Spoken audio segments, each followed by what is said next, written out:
بالکل ایسے جیسے ہمارے ملک کے عام آدمی نے دنیا کا علوم حاصل کرنے کے لیے انگریزی سیکھی ہے، وہ بھی ہماری زبان نہیں ہے مگر ہمیں آتی ہے۔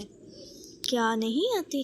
عربی سیکھنا تو زیادہ آسان اس لیے بھی ہے کہ یہ اردو سے بہت زیادہ قریب ہے۔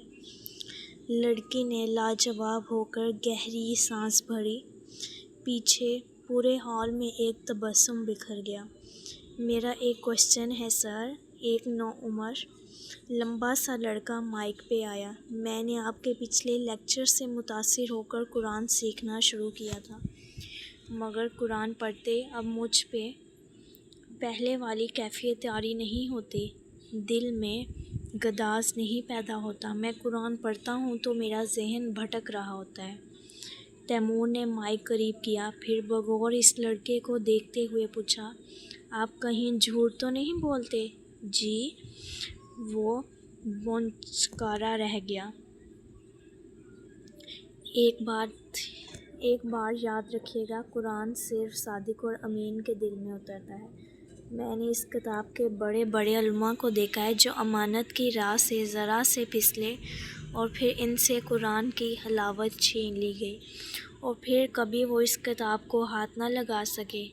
بات کرتے ہوئے تیمور ہمایوں کی کان سی بری آنکھوں میں ایک کرب ابھرا تھا۔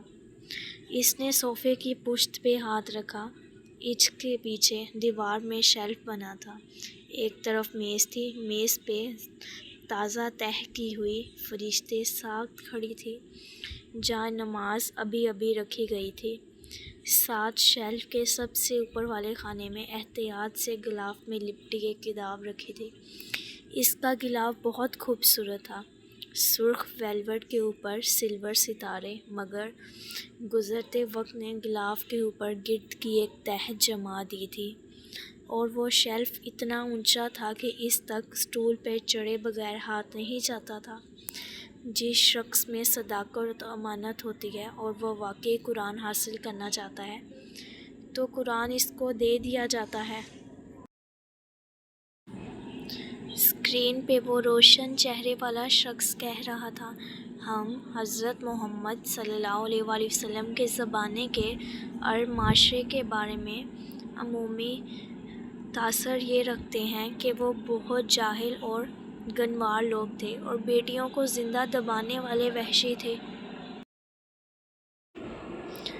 لیکن ان لوگوں میں بہت سی خوبیاں بھی تھیں۔ وہ مہمان نواز تھے، عہد کی پاسداری کرتے تھے۔ جہاں تک کہ بیٹیوں کو زندہ درگو کرنے کا تعلق ہے تو یہ کام عرب کے کچھ غریب قبائل کرتے تھے، اور اس وقت بھی انسانی حقوق کی تنظیمیں تھیں جو فدیہ دے کر ان بچیوں کو چھڑاتی تھیں۔ اور رہی بات صداقت کی تو عرب معاشرے میں جھوٹ بولنا انتہائی قبیح عمل سمجھا جاتا تھا، اور لوگ اس شخص پہ حیران ہوتے تھے جو جھوٹ بولتا ہو۔ اسی لیے ان لوگوں کو قرآن دیا گیا تھا، اور اسی لیے ہم لوگ اس کی سمجھ سے محروم کر دیے گئے تھے، کیونکہ نہ تو ہم سچ بولتے ہیں اور نہ ہی امانت کا خیال رکھتے ہیں، بھلے وہ کسی ذمہ داری کی امانت ہو، کسی کی عزت کی یا کسی کے راز کی۔ محمل مسکرا کر ٹی وی اسکرین کو دیکھ رہی تھی۔ وہ سیمینار ملیشیا سے لائیو آ رہا تھا۔ سیمینار ختم ہوتے ہی تیمور نے فلائٹ لینی تھی، اور وہ جانتی تھی کہ رات کھانے پہ وہ ان کے ساتھ ہوگا۔ ابھی اس نے تیمور کے لیے اسپیشل ڈش کی تیاری بھی شروع کرنا تھی۔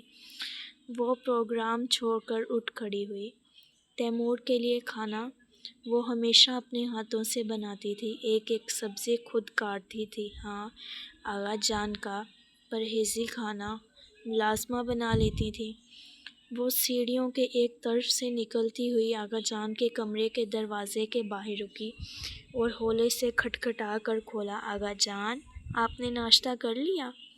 وہ بیڈ پر لیٹے تھے، ان کے ہونٹ فالج کے باعث ذرا ٹیڑھے ہو گئے تھے۔ اس کی آہٹ سن کر انہوں نے آنکھیں کھولیں اور پھر مسکرانے کی کوشش کی، جس سے وہ اپنی اولاد پہ بوجھ بنے تھے۔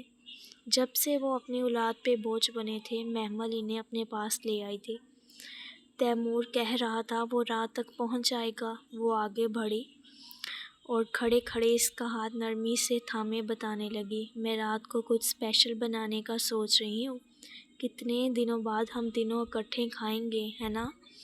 آغا جان نے پھر مسکرانے کی اس کوشش میں ان کی آنکھوں سے 2 آنسو ٹوٹ کر گرے۔ آپ فکر مت کریں، میں ہوں نا آپ کے پاس، جس طرح اللہ نے مجھے شفا دی آپ کو بھی دے گا۔ اس نے نرمی سے ان کے آنسو صاف کیے۔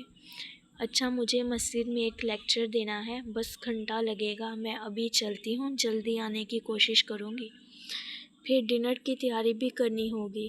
وہ گھڑی دیکھتی جانے کو مڑی۔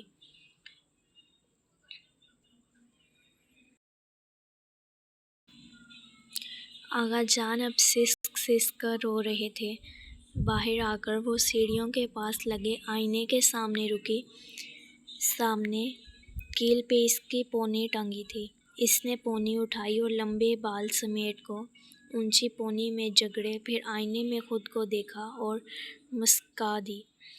وہ آج بھی اتنی ہی صبی، تر و تازہ اور خوبصورت تھی جتنی برسوں پہلے لگتی تھی، اور آج بھی ہر صبح وہ وہیں جاتی تھی جہاں پہلے جایا کرتی تھی۔ اس نے ٹی وی بند کیا۔ تیمور کا پروگرام ختم ہو چکا تھا اور میز سے اپنا بیگ اور سفید جلد والا قرآن اٹھائے آغا ہاؤس سے باہر نکل آئی۔ وہ مسجد جانے سے پہلے 15 منٹ کے لیے بس اسٹاپ ضرور جایا کرتی تھی۔ اسے کئی برسوں سے اس سیاہ فام لڑکی کی تلاش تھی جس نے اس تک قرآن پہنچایا تھا۔ وہ ایک دفعہ اس سے مل کر اس کا شکریہ ادا کرنا چاہتی تھی۔ سنہری سی صبح اتری ہوئی تھی، دور کہیں پرندے بول رہے تھے۔ وہ دھیمی رفتار سے چلتی، سفید جلد والا قرآن سینے سے لگائی بینچ پہ بیٹھی۔ ہر صبح کی طرح آج بھی وہ اسی موہوم امید پہ ادھر آئی تھی کہ شاید وہ لڑکی آ جائے۔ رات خوب بارش ہوئی تھی، سرمئی سڑک ابھی تک گیلی تھی۔ وہ سر جھکائے اداس سی بیٹھی سڑک پہ چلتی چونٹیاں دیکھ رہی تھی۔ 15 منٹ ہونے کو آئے تھے مگر وہ لڑکی کہیں بھی نہیں تھی۔ مایوس ہو کر محمل نے جانے کے لیے بیگ اٹھایا، تبھی اسے سڑک پہ قدموں کی چاپ سنائی دی۔ اس نے بے اختیار سر اٹھایا۔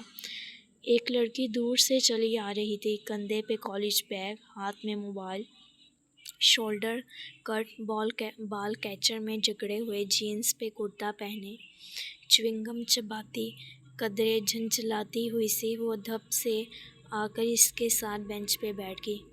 محمل یکٹک اسے دیکھے جا رہی تھی۔ وہ لڑکی روز اسی وقت ادھر آتی تھی مگر آج سے پہلے وہ اسے دیکھ کر اتنی چونکی نہیں تھی۔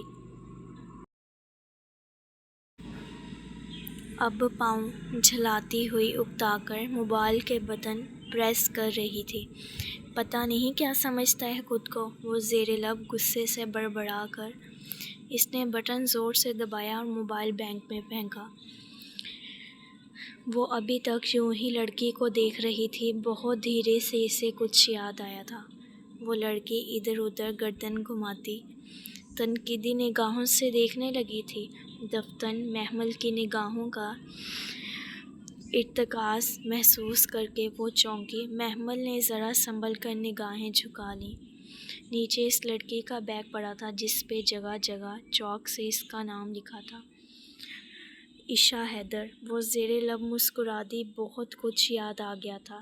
ایکسکیوز می، اس نے چیونگم چبانا روک کر ایک دم محمل کو مخاطب کیا۔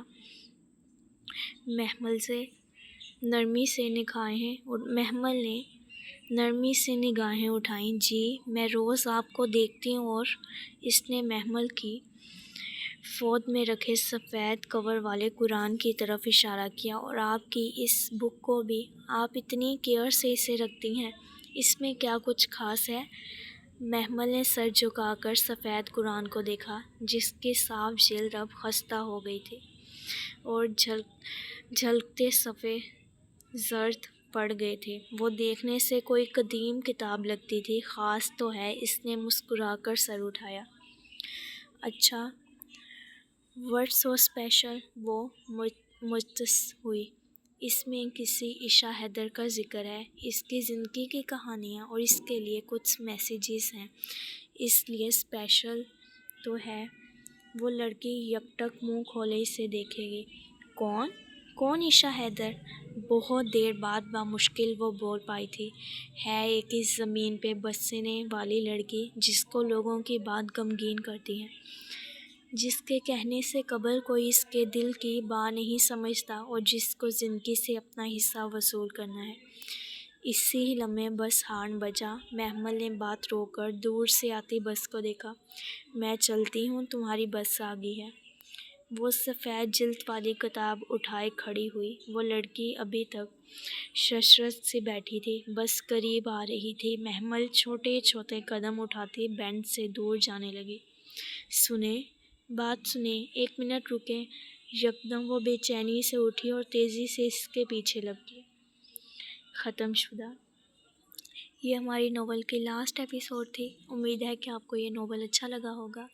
اس ناول سے ہمیں یہ لیسن ملتا ہے کہ ہمیں قرآن کو ایک بار ترجمے کے ساتھ لازمی پڑھ لینا چاہیے۔ اپنی لائف میں ایک بار تو لازمی پڑھنا چاہیے۔ اس پہ ہماری زندگی میں بہت اچھا امپیکٹ پڑے گا، پازیٹیو چینج آئے گا۔ اب ملتے ہیں ایک نیکسٹ اچھے سے ناول کے ساتھ، تب تک کے لیے اللہ حافظ۔